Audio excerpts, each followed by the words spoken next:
of the living that after their time on earth is done, they are laid to rest with dignity. Things, however, take a different turn when the living care less for the dead and their resting places. Now, Kevin Ogome brings us a tale of the hanging graves of Musoma in Kisumu West. It is always a difficult experience for human beings to imagine that one day their breath will be taken away and they'll take a final bow. The few human beings who think about death only think on how they'll be buried in a classical manner, in classic and cemented graves that will be permanent and they'll be remembered forever. However, efforts by the living to make ends meet have denied the dead peace, forcing them to rest in pieces, as their income-generating activities neither respect the dead or the environment. We arrive in Musoma village, Kisumu West, on the shores of Africa's largest freshwater lake, the Lake Victoria. Apart from fishing, sand harvesting is the second leading source of income for many families that dwell on the sandy shores of the lake.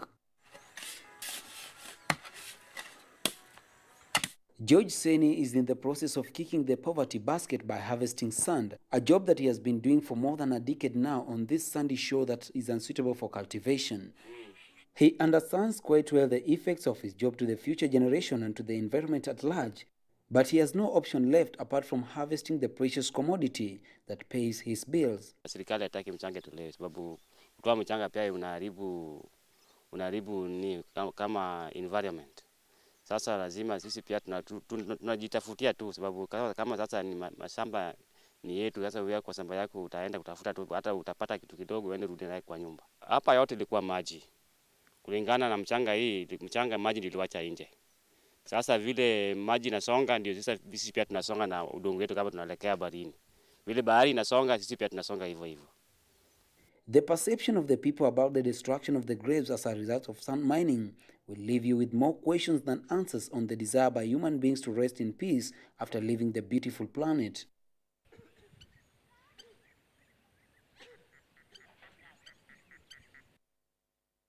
Samba hizi zilikuwa juu.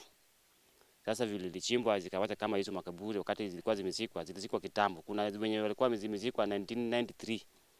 Walipata kama mchanga bado ilikuwa hajatolewa.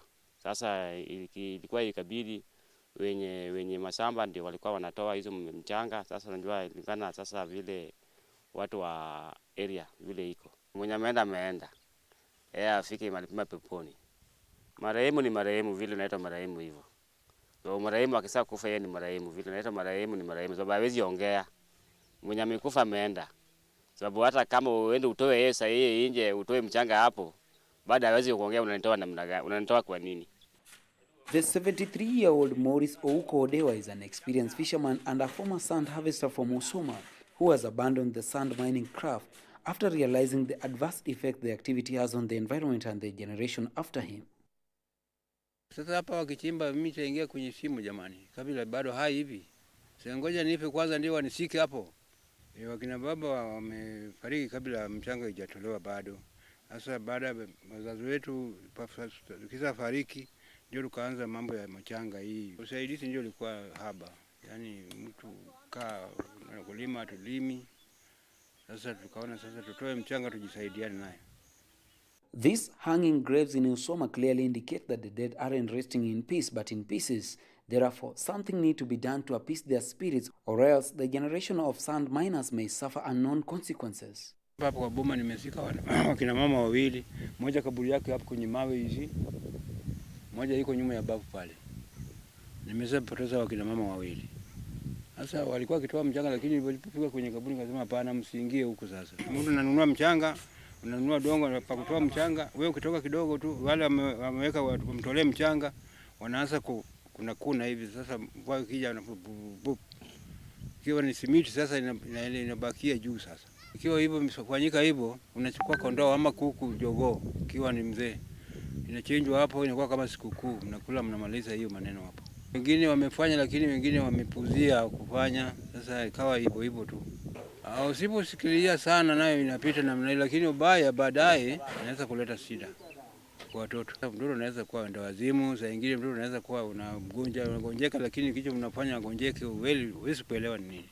Despite the Ministry of Environment banning sand mining in parts of the country, including Machakos, Kajiado, and even Kisumu County, the exercise still goes on.